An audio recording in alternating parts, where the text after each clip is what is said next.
السلام عليكم ورحمة الله وبركاته. الحمد لله رب العالمين والصلاة والسلام على سيدنا محمد وآله وصحبه أجمعين. قال الله تعالى في القرآن العظيم: أعوذ بالله من الشيطان الرجيم. بسم الله الرحمن الرحيم. ومن يقترف حسنة نزيد له فيها حسنة إن الله غفور شكور. صدق الله العلي العظيم. சர்வ புகழும் புகழ்ச்சியும் இவ்வுலகை படைத்து பரிபாலித்து கொண்டிருக்கக்கூடிய எல்லாமல்ல அல்லாஹ்விற்கு, எல்லாமல்ல அல்லாஹ் ரப்புல் ஆலமீன் ஒரு நன்மையான காரியங்களில் ஒரு முயற்சிகள் செய்கின்ற பொழுது அந்த மனிதனுக்கு அல்லாஹு தாலா அந்த முயற்சிக்கான வெற்றியை, அந்த முயற்சிக்கான பலனை அல்லாஹு தாலா எவ்வாறெல்லாம் கொடுக்கிறான் அப்படிங்கிறத மேற்கூறப்பட்ட திருமறை வசனத்தின் மூலமாக எல்லாமல்ல அல்லாஹ் ரப்புல் ஆலமீன் இவ்வாறு குறிப்பிட்டு காட்டுவான்: ஒமை யக்தரிஃப் ஹசனத்தன், எவர் ஒரு நன்மையை செய்கிறாரோ, இந்த உலகம் சார்ந்த விஷயத்தில் ஒரு நன்மையான காரியங்களை செய்கின்ற பொழுது நஸீத் லஹு ஃபீஹா ஹுஸ்னா, அவருக்கு நாம் அதில் பின்னும் பல நன்மைகளை அதிகமாக்கும். ஒரு நன்மையான காரியங்களை செய்கின்றப்போ அவருக்கு எல்லா விதத்திலும், அவருடைய காரியங்கள் அனைத்திலுமே அல்லாஹு தாலா இன்னும் அதிகமாக நன்மைகளையும் நற்கூலிகளையும் அதிகம் வழங்கக்கூடியவனாக இருக்கிறான் அப்படிங்கிறதையும், இன்னல்லாஹ கஃபூருன் ஷக்கூர், நிச்சயமாக அல்லாஹ் மன்னிப்பவனாகவும் நன்றியை ஏற்றுக்கொள்பவனாகவும் இருக்கிறான் அப்படிங்கிறத மேற்கூறப்பட்ட திருமறை வசனத்தின் மூலமாக எல்லாமல்ல அல்லாஹ் ரப்புல் ஆலமீன் குறிப்பிட்டு காட்டுகின்றான். அன்பானவர்களே, இந்த உலகத்தில் வாழ்கின்ற பொழுது நம்முடைய நன்மையான காரியங்களினுடைய முயற்சி பல விதத்தில் அது வெற்றியை தரக்கூடியதாக இருக்கும். அந்த லட்சியங்களோடு, அந்த முயற்சிகளோடு நம்முடைய வாழ்க்கையை கழித்தால் அது இன்பகரமானதாகவும் பலன் தரக்கூடியதாக இருக்கும் அப்படிங்கிறத மேற்கூறப்பட்ட திருமறை வசனத்தின் மூலமாக நம்ம பார்க்குறோம். அது சார்ந்த ஒரு வரலாற்று குறிப்பு நாம் பார்க்கின்ற பொழுது, இமாம் புகாரி ரஹ்மத்துல்லாஹி அலைஹி அவர்களுடைய அந்த வாழ்க்கை வரலாற்றை புரட்டும் பொழுது, அவர்கள் 14 வயது சிறுவராக இருந்த பொழுது அவர்களுடைய நிலைப்பாடுகள், அவர்களுடைய அந்த முயற்சிகள் அல்லாஹு தாலா இன்று அளவிற்கும் சமுதாயத்தவரால் குர்ஆனுக்கு பிறகு ஹதீஸ் என்று தேடக்கூடிய ஒரு புகாரி ஷரீஃபை நம்முடைய கரத்தில் கொடுத்திருக்கிறான் என்றால் அதற்கு காரணம் அவர்களுடைய அந்த முயற்சி, அவர்களுடைய அந்த முயற்சிக்கு கிடைத்த வெற்றி என்பதை நாம் அறிய முடிகின்றது. இமாம் புகாரி ரஹ்மத்துல்லாஹி அலைஹி அவர்கள் 14 வயது சிறுவராக இருந்த பொழுது புகாரா என்ற அந்த கிராமத்தில் உள்ள பள்ளிவாசலுக்கு என்ன செய்கிறாங்க, தொழுகைக்கு போகிறாங்க. அப்படி தொழுகைக்கு போகின்ற பொழுது அங்கு 2 மார்க்க அறிஞர்கள் தங்களுக்குள்ள இப்படி பேசிக்கிட்டு இருப்பதை பார்க்குறாங்க.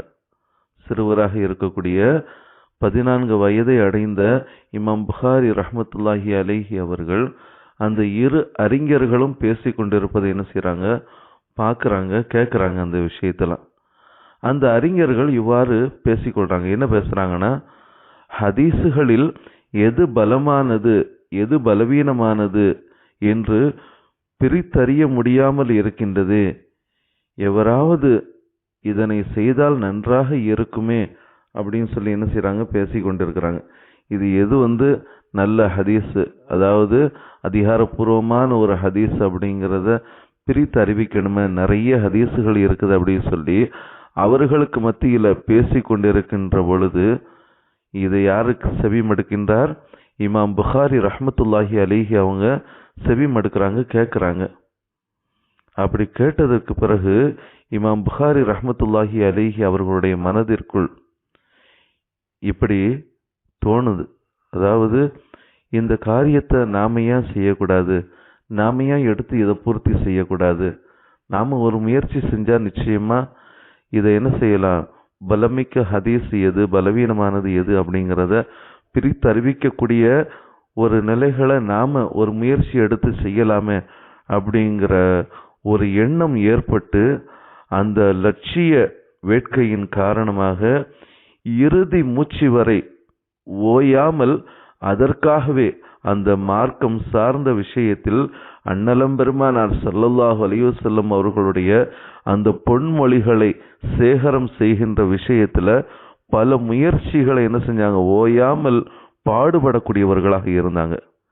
இன்று நமது கையில் குர்ஆனுக்கு அடுத்தபடியாக முஸ்லிம் உலகம் கண்ணியம் கொடுக்கும் ஒரு புனித நூலாக புகாரி ஷரீஃப் உள்ளது அப்படிங்கிறத நம்ம என்ன செய்கிறோம், பார்க்குறோம். அன்பானவர்களே, இதில் நாம் இன்னொரு விஷயத்தை விளங்கக்கூடியவங்களாக இருக்கணும். சஹீஹே புகாரி என்று எதனால் பெயர் வந்துச்சு அப்படிங்கிறத கொஞ்சம் சிந்திச்சு பார்க்கணும். சும்மா புகாரி ஷரீஃப்னு சொல்லியிருக்கலாம், அல்லது அவங்க ஒரு ஹதீஸுகளை தொகுத்திருக்கிறான் அப்படின்னு சொல்லி நம்ம சொல்லலாம்.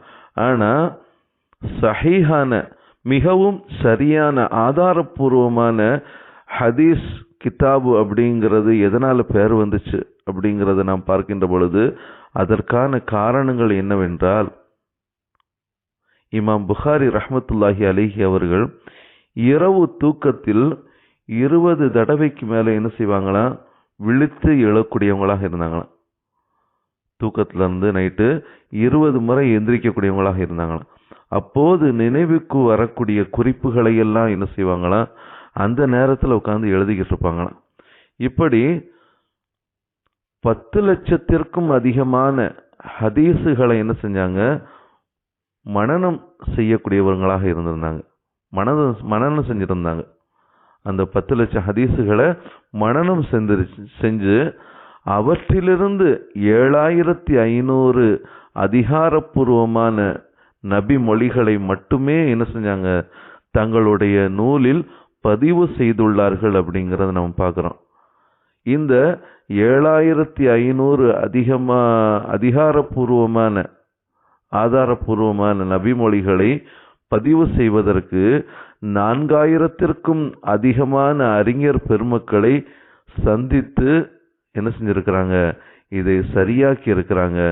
இப்போது நமது கைகளில் புகாரி ஷரீஃப் தவழ்ந்து கொண்டிருக்க காரணம் அவர்களின் லட்சியம்தான் அப்படிங்கிறத நாம் என்ன செய்கிறோம், விளங்கி கொள்ள வேண்டும். அன்பானவர்களே, ஆக இதை கொண்டு நோக்கம் என்ன என்பதை நாம் பார்க்கின்ற பொழுது, ஒரு நன்மையான காரியங்களில் நம்முடைய முயற்சி ஈடுபடுகின்ற பொழுது அது அல்லாஹு தாலா பன்மடங்கு நன்மைகளாக நமக்கு என்ன செய்கிறான், மாற்றி தருகின்றான்.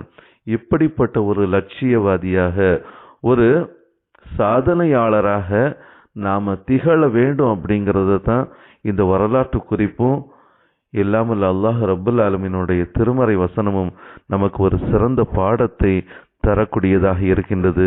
அத்தகைய ஒரு சாதனையாளர்களாக திகழ இல்லாமல் அல்லாஹ் நம் அனைவருக்கும் எல்லா வகையிலும் உதவி செய்து, எல்லா விதத்திலும் வாழும் காலங்களில் யாருக்காக இருக்கட்டும் அல்லது மார்க்கம் சார்ந்த எந்த காரியங்களாக இருக்கட்டும், அதில் அந்த நன்மையின் பக்கம் முயற்சிக்கக்கூடிய ஒரு சிறந்த சாதனையாளர்களாக, ஒரு சிறந்த நல்லடியார்களாக, மார்க்கம் சார்ந்த விஷயத்தில் ஒரு முன்னுதாரணமான ஒரு அடியார்களாக ஈருலகிலும் வாழ்வதற்கு இல்லாமல் அல்லாஹ் ரப்புல் ஆலமீன் நம் அனைவருக்கும் உதவிடுவானாக.